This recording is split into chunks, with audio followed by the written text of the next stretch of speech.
Selamat pagi dan shalom saudaraku. Saudaraku, tahukah bahwa ada beban yang ada di hati saya terutama untuk jiwa-jiwa? Karena saya tahu bahwa Allah Bapa itu merindukan roh kita itu kembali kepada Dia, Sang Pemilik hidup kita. Tetapi di lapangan yang saya lihat, atau mungkin pengalaman dari hidup saya sendiri juga, seringkali fokus kita tidak untuk berjuang mengembalikan jiwa kita, roh kita kepada Sang Pemilik hidup kita. Atau mungkin kita tahu bahwa kita harus kembali kepada Sang Pemilik hidup, tetapi kita teralih fokus dengan apa yang ada di depan mata kita, keadaan-keadaan hidup di bumi ini, segala problematika kompleksitas yang terjadi, yang akhirnya kau dan saya tidak fokus untuk berjuang mengembalikan roh kita, ditambatkan ke Tuhan. Sehingga boleh saya katakan jiwa kita akan terhilang. Meskipun kita masih hidup, tapi jiwa kita sudah terhilang. Makanya saudaraku, kurang lebih berapa minggu ini saya berbicara tentang pernikahan, tentang perselingkuhan, tentang orang tua, tentang generasi, anak-anak.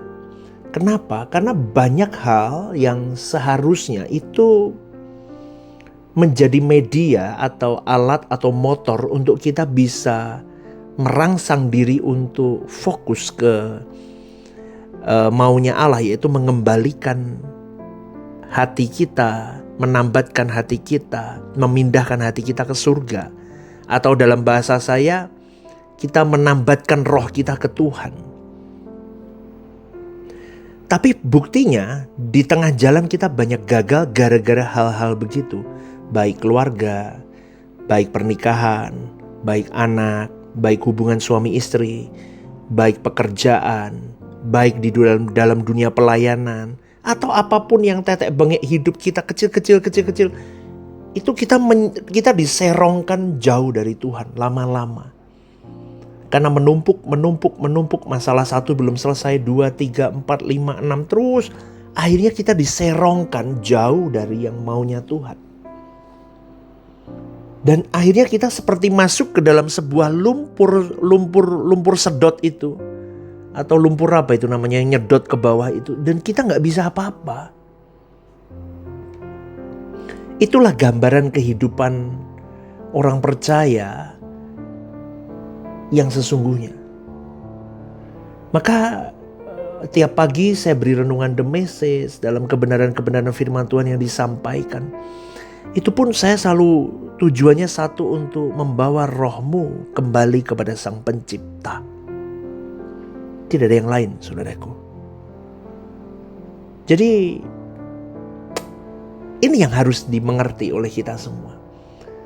Maka harus memiliki, setiap orang percaya memiliki jiwa kemusafiran. Kalau boleh saya katakan kalimat dalam Suara Kebenaran itu jiwa kemusafiran. Sehingga kita bisa diingat dalam hati, jiwa dan roh kita bahwa aku bukan penghuni bumi. Ini bukan rumahku. Maka semua yang dititipkan Tuhan selama aku ada di bumi sementara waktu ini, semuanya harus kembali untuk kepentingannya dan membawa rohku kembali kepada Dia. Harusnya begitu. Maka jiwa kemusafiran itu tidak boleh hilang dalam hidup orang percaya. Harus diingat, ditambatkan berulang kali di dalam kepala kita, hati kita. Begitu saudaraku. Karena begitu langkanya orang-orang yang memahami sampai di titik-titik ini, atau boleh saya katakan tidak adanya berita mengenai kemusafiran orang percaya ini, maka sangat besar kemungkinan banyak orang Kristen memandang hal kemusafiran ini jadi sesuatu yang lucu atau aneh. Saya ngomong begini, mungkin beberapa pendengar yang baru mendengar atau mengikuti channel ini, Anda berpikir, Aneh ini kalimat-kalimat begini. Tapi kalau orang percaya sudah memahami mau kemana Anda, apa yang seharusnya Anda lakukan selama hidup, maka ini bukan sesuatu yang asing atau aneh lagi. Betul ya? Kalau orang percaya tidak memahami ini, maka sulit untuk menjadi orang percaya yang tepat di hati Allah, atau menjadi orang percaya yang bisa melakukan kehendak Allahnya. Maka kepindahan orang percaya ke kerajaan surga itu bukanlah dimulai nanti setelah kematian. Kematian fisik maksud saya. Enggak, bukan nanti, tetapi harus dimulai sejak sekarang selama Anda masih hidup di dunia. Makanya beberapa minggu ini kan saya ngomongkan, kalau di dalam suara kebenaran itu dijelaskan bahwa sempurna seperti Bapa serupa Tuhan Yesus. Itu gimana prakteknya? Yaitu hari-hari hidup. Makanya saya breakdown dalam pernikahan ketika Anda mengalami pasang surut hubungan dengan pasangan. Kadang jengkel, kadang merasa gak cocok, merasa gak pas. Menikah puluhan tahun Anda rasanya salah menikah. Atau Anda punya anak, anakku kok rasanya kurang ajar sama aku, anak remaja, atau ini atau itu. Berusaha, ekonomi kita kok rasanya sulit sekali. Mentok hidup, mentok sana, mentok sini. Ngerti gak saudaraku?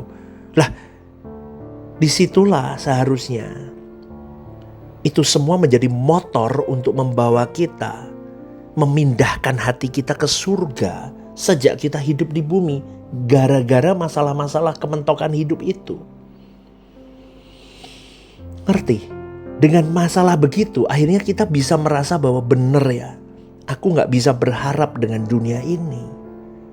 Maka seharusnya dengan permasalahan-permasalahan, dengan kementokan hidup, akhirnya jiwa kemusafiran kita harusnya semakin berkualitas. Harusnya begitu. Semakin patah hati dengan dunia, sehingga kita bisa berkata begini, aku mau gak mau harus memindahkan hatiku ke dalam kerajaan surga. Karena kalau enggak, rugi aku di bumi ini gak bisa mengharapkan apapun. Kalau aku memindahkan hatiku ke dalam kerajaan surga, maka aku akan memiliki kesempatan untuk bersama-sama dengan Sang Penciptaku. Amin saudaraku. Ya, artinya apa? Aku akan mendapatkan bagian di dalam kerajaan surga. Berita ini harus digemakan dari sekarang dalam hidup kita dulu. Makanya di dalam Rehoboth Semarang di tahun ini, visi yang disampaikan adalah One Vision, One Heart for Harvesting. Menuai jiwa-jiwa. Bukan bawa ke gereja, itu nanti. Itu varian paling terakhir. Tapi yang paling utama adalah jiwa kita dulu. Pindahkan hati kita ke surga. Itu saudaraku, jiwa gembalanya dulu. Jiwa ketua-ketua divisinya dulu. Jiwa semua para pelayan Tuhannya dulu, pindahkan hatimu ke surga. Jiwa jemaat-jemaatnya, pindahkan hatimu ke surga. Kita baru dipercaya Tuhan untuk membawa jiwa-jiwa lain yang mungkin sudah hilang dari hadapan Tuhan. Begitu saudaraku. Ya. Berita ini harus digemakan dari sekarang. Hendaknya telinga mendengar, setiap mata terbuka, dan setiap hati digetarkan agar jalannya yang sesat dikembalikan ke jalan yang benar menuju kerajaan surga. Kalau kita mengamati tokoh-tokoh iman di PL, mereka itu adalah orang-orang yang hidup dalam kebenaran dan penurutan terhadap kehendak Allah dalam ukuran tertentu. Karena mereka tidak melangkah untuk ambisi dan keinginan mereka sendiri. Tetapi mereka hidup hanya untuk melakukan apa yang Tuhan perintahkan. Lihat deh tokoh-tokoh begitu saudaraku. Dalam PL. Dan kita bisa melihat rekam jejak hidup mereka. Sepanjang perjalanan hidupnya mereka mempersembahkan sepenuhnya hidup bagi Tuhan. Tentu segala sesuatu yang menjadi objek iman bukanlah sesuatu yang bertentangan dengan kehendak Allah. Maka pada dasarnya objek iman mereka adalah Tuhan itu sendiri, saudaraku. Maksudnya gimana, Pastor? Objek iman Tuhan itu sendiri artinya begini, bagaimana melakukan yang dimau oleh Allah. Bagaimana melakukan kehendaknya saja. Itu objek iman para tokoh-tokoh iman di PL. Maka segala sesuatu yang menjadi objek iman mereka pasti segala sesuatu yang sesuai dengan kehendak dan rencana Allah. Maka saudaraku, untuk ini marilah kita memperhatikan kehidupan bapa orang beriman yaitu Abraham. Bagaimana dia untuk memperoleh label sebagai sahabat Tuhan itu, kita bisa teropong dari objek iman Abraham ini. Karena berbicara mengenai keturunan Abraham itu berbicara mengenai janji berkat untuk semua bangsa di dunia. Berkat itu adalah keselamatan di dalam Yesus Kristus. Dan itu bukan berkat materi loh. Anda jangan salah ya. Berkat Abraham itu berkat keselamatan dalam Yesus Kristus.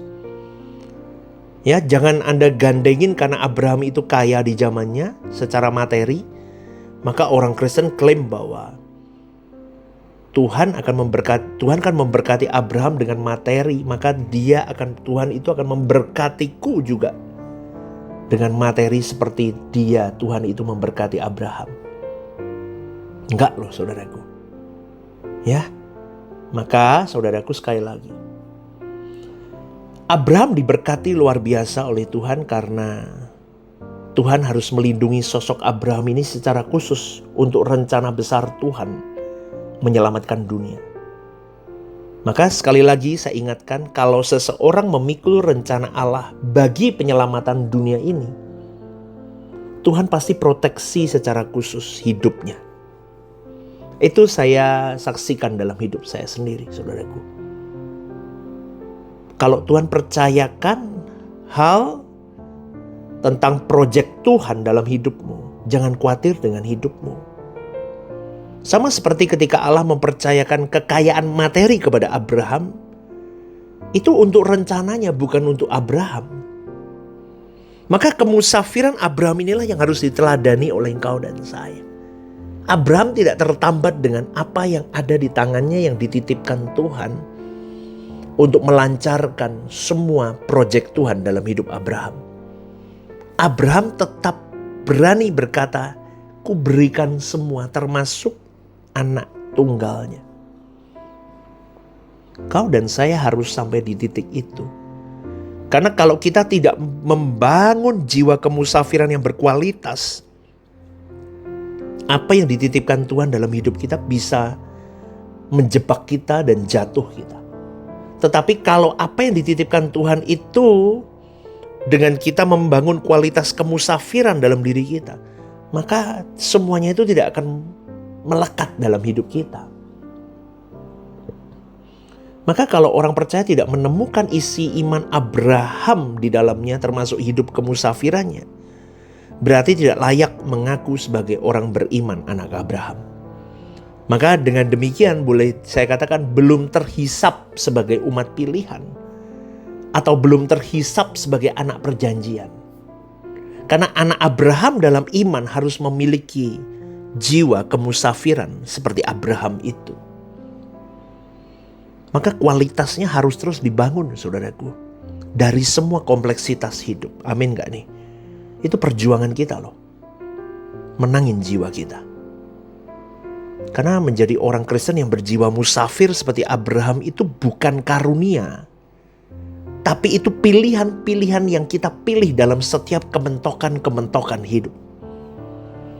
Dan tujuan akhir perjalanan musafir Abraham itu LB3, langit baru, bumi baru. Dan itu juga tujuan akhir kita juga, bukan cuma punya Abraham. Berarti saudaraku, orang percaya harus belajar melepaskan diri dari segala ikatan. Maka sekali lagi, apa yang ada di tangan kita bisa menjadi berkat atau bisa menjadi kutuk, tergantung pilihan kita. Ya, tapi semua Tuhan sediakan sebetulnya tujuannya adalah untuk melancarkan proses yang Dia mau dalam hidup kita pribadi lepas pribadi. Maka semuanya itu titipan, hanya untuk menyelesaikan proyeknya Tuhan dalam hidup kita. Maka kalau seseorang menganggap hal melepaskan diri dari ikatan dunia itu sebagai hal yang mudah untuk ditanggulangi, berarti dia tidak pernah berjuang sungguh-sungguh. Karena proses penyalipan hidup orang percaya itu adalah melepaskan segala ikatan di dalam hidupmu dan hidupku. Hati-hati, berhalamu itu dekat. Bisa duitmu, bisa kenikmatan hidupmu, bisa pasanganmu, bisa anakmu, bisa orang tuamu, bisa mimbarmu, bisa pelayananmu, bisa apapun jabatan yang kau miliki. Maka kalau Tuhan berkata, kalau kau bisa lepaskan itu semua, kau baru bisa ikut aku. Artinya apa? Boleh kau memiliki semuanya, tetapi jangan pernah tertambat oleh semuanya. Satu pun menambat hidupmu, kau tidak layak ikut aku. Itu yang Tuhan mau. Maka sekali lagi saudaraku, bangun jiwa kemusafiranmu. Berjuanglah hidup seperti Abraham berjuang. Selamat berjuang saudaraku, menjadi musafir-musafir di bumi ini. Dan kita merindukan tanah air kita, langit baru dan bumi yang baru. GSKI Rehoboth Semarang, one vision, one heart for harvesting. Tuhan memberkati.